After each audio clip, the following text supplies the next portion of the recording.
Blog Talk Radio. Welcome to the Institute for Personal Development, Kriya Yoga Ashram, where total consciousness is the new frontier. Kriya Yoga is union of the individual with the divine. Join us as we explore the practices to initiate this process. Good morning. Welcome to the Voice of Yoga. Let's Talk Consciousness. I am your hostess, Lisa Winton, and with me is Kenny Toy, also known as Swami Jayananda, founder of the Institute for Personal Development, located here in Hampton, New Hampshire. Good morning, Swami. Thank you for being here today. How are you? Good morning. I'm doing pretty good today. How about you? Well, I'm doing great today, too. Thanks for asking. And we'd like to thank you all for tuning in. Today in the Voice of Yoga, we will talk about being able to distinguish between mental, material energy and spiritual truth. Listen as we discuss some of the reasons why the fruits of the Spirit are not coming forth in prayer or meditation. In this show, we will explain what Mary Baker Eddy meant by, if spirit or the power of divine love bear witness to the truth, this is the ultimatum, the scientific way, and the healing is instantaneous. Science and Health, page 411, line 10. Welcome to the Voice of Yoga. We are talking consciousness. Join the Kriya Yoga Spiritual Advance to get the light in your soul and experience the influence of the divine creative principle. Swami, I see the title of today's show is Two-Factor Authentication for Divine Truth. Well, what do you mean by authentication for divine truth? Yeah, that's a key question here because how do I know divine mind is conscious of itself as me?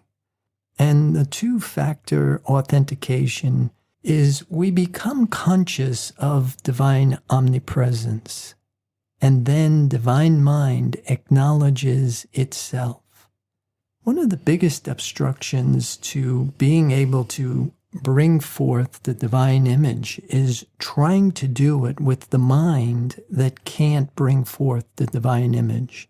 In order for us to really be able to demonstrate divine law with scientific certainty, we must be conscious of divine truth.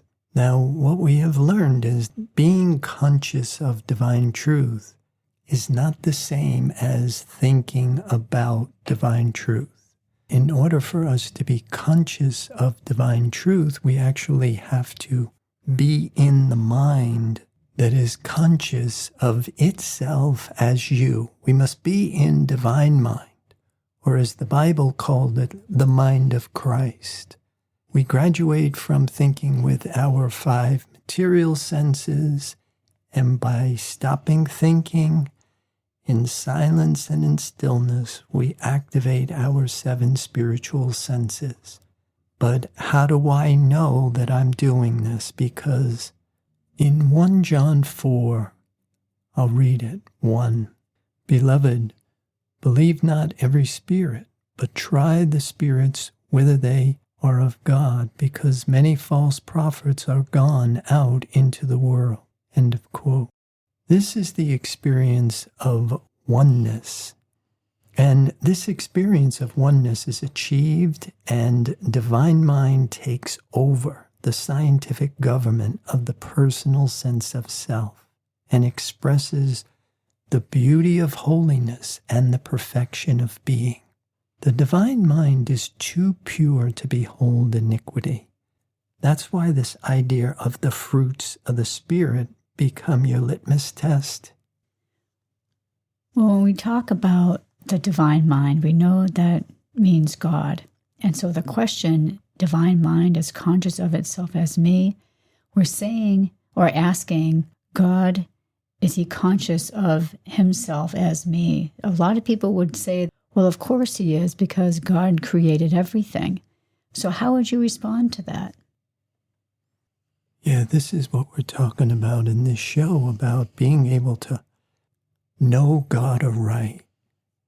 It's a very important thing that when we use these blanket statements that God made everything, we fall into the trap Orthodox religion fell into. We think God made this world. We think God made good and evil. And when we do that, we drop down to a level of consciousness that believes in two powers. And when we believe in two powers, we are unconscious to the divine truth, which is the power of one power, one perfect divine life. And again, one of the reasons why we're not getting the fruits of this revelation is because we continue to try and do this with the mind that can't bring forth the divine image. At some level, you have to come to the realization that a transformation takes place. We have to graduate from a belief in two powers and begin to demonstrate the understanding of this divine principle.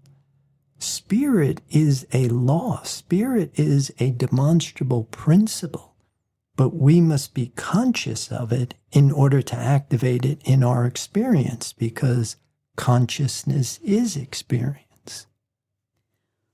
Well, we know we can't serve Mammon and God, which is stated in the Bible.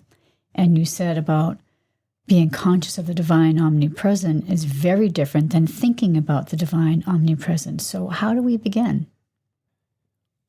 We start with belief.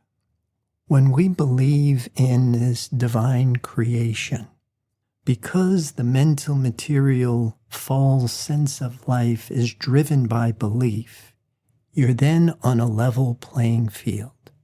To begin, I must be conscious of the divine omnipresence, which is very different than thinking about the divine omnipresence. We think with our 5 corporeal senses, but we know with the 7 spiritual senses, and we can't do both at the same time. But a big part of this is what we call in Kriya Yoga your path of knowledge. We're working with a mortal mind. We're working with a mind that is controlled by world thought.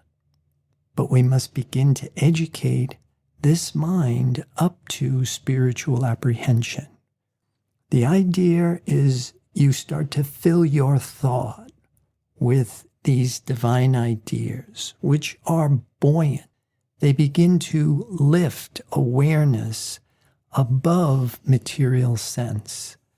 And as your perspective begins to distance itself from the finite mortal sense of self, then you can begin to stop thinking, stop forming thoughts and opinions based on information coming through your material senses. And then in silence and in stillness, we watch, we wait, we listen, we let, because divine truth is right here, it's right now, and it's functioning.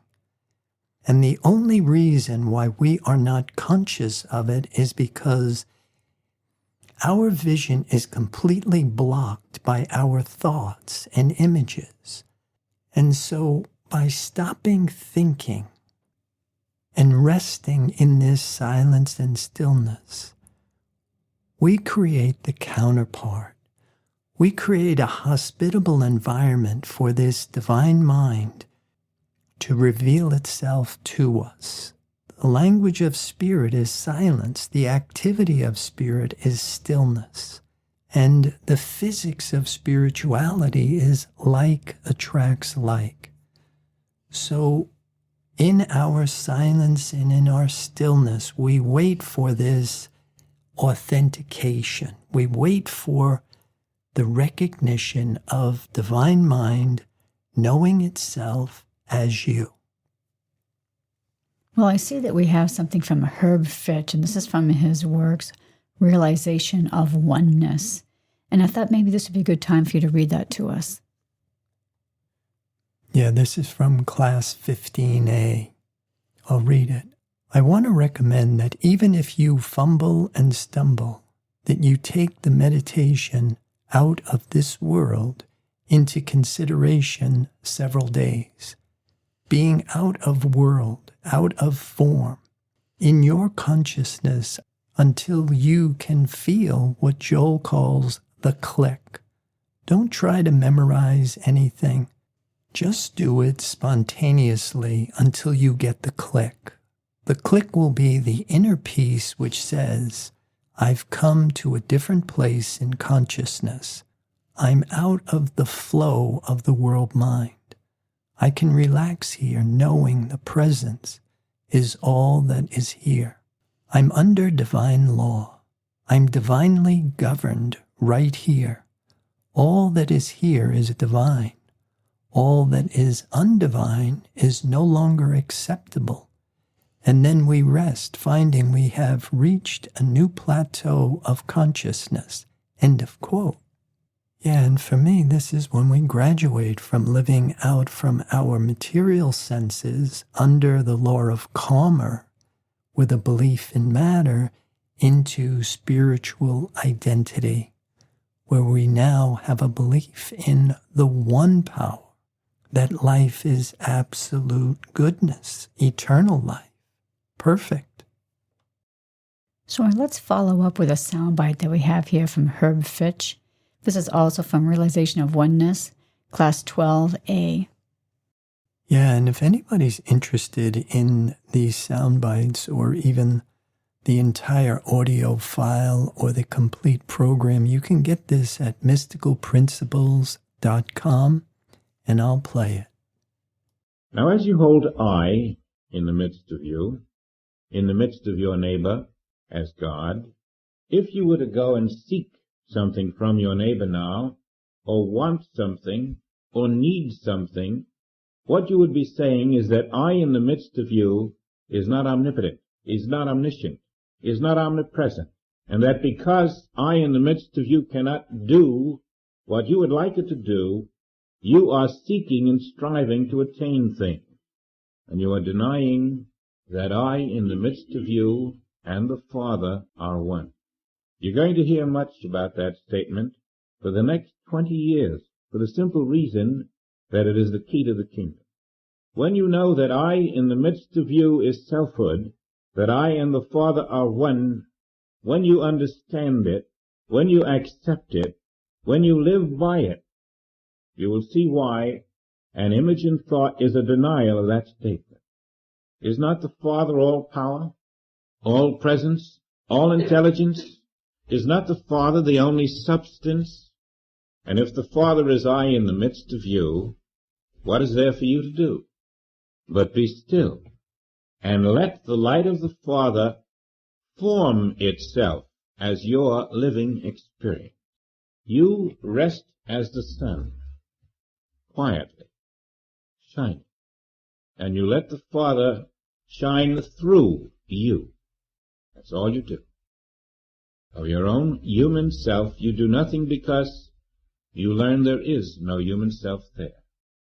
You shine like the sun. You simply shine. Not with images and thought, not with plans, not with purposes, but to let the light of the Father in you shine. And the word trust is how you multiply the Lord. Shine, Father. There is no density of thought here, no opacity. There is no thought here to bar the way of the true, pure experience of life. So great is your trust that you take absolutely no thought, for the Father knoweth not only your needs, but the needs of the universe. The Father is performing. How dare we think the Father is not performing? And if the Father is performing, what more is there to do but find this great center of rest, where you can say, the Father, the infinite Father, through the eye of my being, is functioning as the living Christ. The Father is expressing.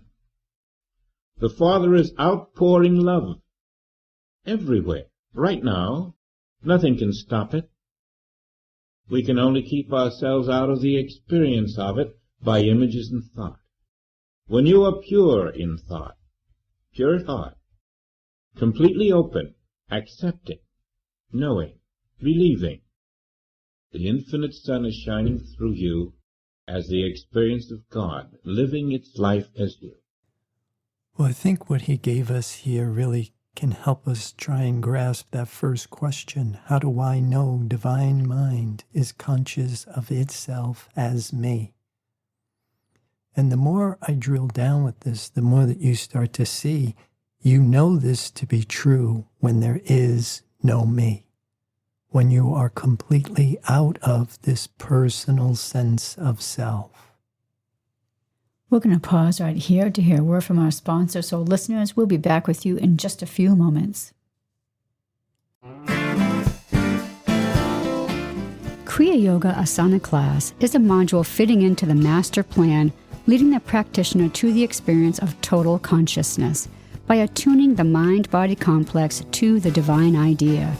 A system of exercises designed to use the physical appearance to determine individual level of consciousness and degree of awareness, starting with the process of lengthening and strengthening muscles to bring bones into the position of internal support. We educate thought up to spiritual apprehension, because when spirit is cause, it calls into expression the beauty of holiness, making creation perfect. Mountain pose may not bring you truth in consciousness, but truth in consciousness must bring mountain pose. Visit the website www.ipdtransform.com. Namaste.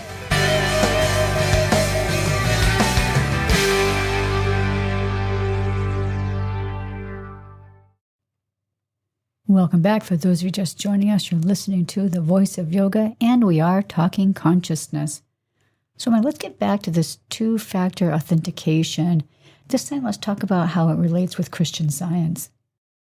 Yeah, in Christian Science, or divine science, as taught by Mary Baker Eddy, there is also a two-factor authentication, a rule and an outcome.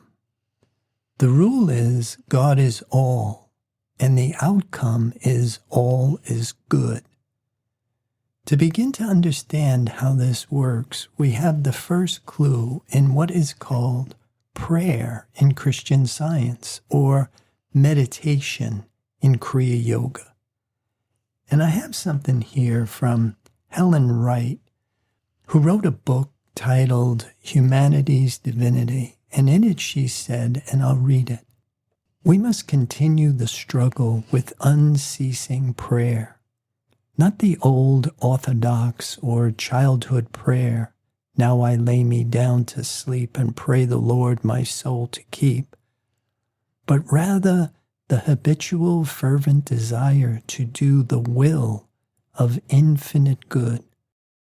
We must cling to our oneness with infinite good. This alone helps us in the irresistible conflict between the flesh and the spirit. Unceasing prayer is knowing our present Christ-expressing selfhood, training our thought steadfastly in the acknowledgement of God's presence. Judging righteous judgment is true prayer." End of quote. This dovetails almost completely with the Kriya Yoga that we teach. Train the mind to serve spirit and train the body to serve the mind. Union of the individual with the divine, and beginning to understand the idea of like attracts like. Accepting spiritual identity until we, as the Bible says, put off the old man, come out of the belief in mortality and matter, and align our sense of self with this one true truth. We continue to believe in the many. We remain under the law of karma, the belief in two powers, the cycle of death and rebirth. Whatever it is you call prayer or you call it meditation, the idea here is we must graduate from this sense level of consciousness to the spiritual understanding of self as one perfect divine being. I like when she says the word true prayer, which she stated, judging righteous judgment. And it's interesting, she says something like that, but Mary Baker Eddy also uses the phrase, pray aright. And I think that's actually a pretty good place for us to start. Yeah, we have that quote from Mary Baker Eddy, Science and Health, page 15, lines 15 to 24, and I'll read it. In order to pray aright, we must enter into the closet and shut the door. We must close the lips and silence the material senses. In the quiet sanctuary of earnest longings, we must deny sin and plead God's allness.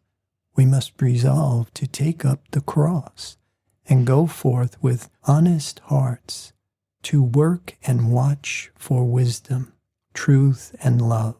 We must pray without ceasing. Such prayer is answered insofar as we put our desires into practice. The Master's injunction is that we pray in secret and let our lives attest our sincerity. End of quote. Yeah, the first time I read that in Science and Health, I really started to see the correlation between what Mary Baker Eddy called prayer and the Kriya Yoga we were teaching, especially when you recognize meditation is the 7th stage of yoga. And the 5th stage of Kriya Yoga is pratyahara, sense withdrawal. Isn't that what she's saying here when she says, close the lips and silence the material senses? More and more, you really start to see how this idea of the lower world of sense and the upper world of spirit will become one when this divine truth is your only consciousness. And as Helen Wright had said, oneness with infinite good. And in Kriya Yoga, it's union with the divine, to be one with the divine principle. And the scientific application of the divine truth is a state of being and a real experience with an evidence procedure. What does that look like to you, this evidence procedure? Well, I really like to refer to that whole thing of the transformation. When we transform, when we go through physical identity and we assume spiritual identity, that is a process and it is a real experience. I always refer to the metamorphosis of a butterfly. Butterflies aren't born butterflies, they're born caterpillars. And so the human is born in a larvae state. We are in this human, finite, mortal sense of being. And we have to come out of that. We have to grow beyond mortality. And if you don't have a metaphysical or a mystical system, then you are going to chronologically age and psychologically, spiritually remain in this underdeveloped state. A lot of this information we're talking about is just the how to do that. Stop thinking, start knowing. And to answer that, I think we have another soundbite from Herb Fitch that could maybe give us an insight. Yeah, this is again from Revelation of St. John, class 12a, and if you want the whole audio file, you can get it at mysticalprinciples.com. There is no mortal, there is no finitude, there is no dying material self. There is I, and I am come, and I do stand at the door of your consciousness, and I do knock. And when you courageously open the door of your consciousness to this I, which is yourself, heaven ceases to be the invisible universe, spirit ceases to be the invisible universe, and the great truth hidden from all the ages of human minds is revealed that I, in the midst of you, am God, and I am your only identity. Now open out a way, and let me shine through as your daily life. Practice the knowledge that I, in the midst of you, am come. I am the power of God in you. I am the harmony of God. I am the truth of God. I am the love of God. I am all that God is, and I am come in the midst of you. I am the infinite individualization called Christ. And wherever you look, whoever you see, it is I, and I am love. And therefore, no matter what you see, only I, love, am there. Be not fooled by the appearances. The I love that is the center of your being is the I love that is the center of all being. For there is no second. There is no second self anywhere. It is I. Be not afraid. And when you accept that it is I, and that I and the Father are one, you have found the spiritual universe, and you can rest confidently, anchored in the truth that I is come, everywhere, without second, and I am the harmony of weather. I am the harmony of the tides. I am the harmony of the universe. But you must walk in I, consciously. You must be consciously one with I. 24 hours a day, I am your identity. 24 hours a day, I am one with the Father. Before the form, I am one with the Father. After the form, I am one with the Father. I am eternally one with the Father, and I am eternally the identity that you are. Now, if you were called upon, then, to serve some person across the street, in another home, in another city, where would you go? You would go to the I of your own being, because I in the midst of you is one with the Father, and that's how you find the Father. You wouldn't project your thought to that other person's home, because if you did, you would discover it's of no value. You go to the Father, but the Father is I in the midst of you. And the Father is I in the midst of that other individual. When you go to the Father within you, through I, you touch the Father who is I in the midst of that other individual. And that is how you find that other individual. It is I. Always the work begins in you, in your being, in your recognition that your being is I. And then you have touched anyone in the universe who is opened up to you. You have touched the spiritual reality of even those who have not opened up to you. But when they open to you, then the spiritual reality which you have touched flows through them, and they receive the light which they have sought.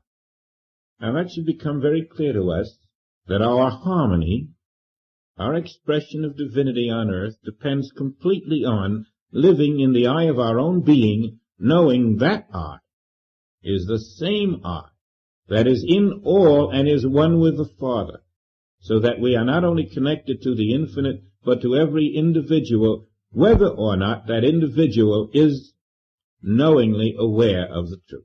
The truth remains steadfast, eternal.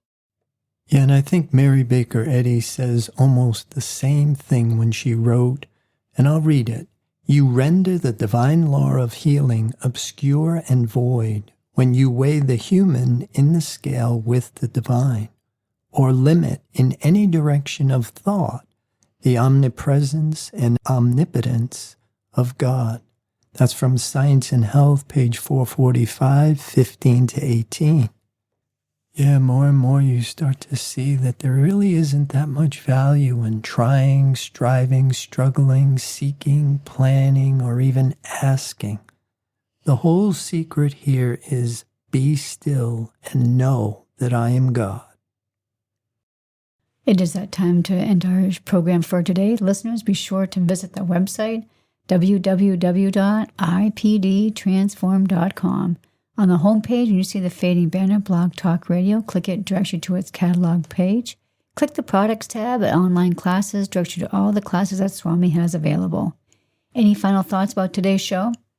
Well, I would like to encourage people to join the Kriya Yoga Spiritual Advance, get the light in your soul, and experience the influence of the divine creative principle. Namaste. Thank you for listening to our program, The Voice of Yoga.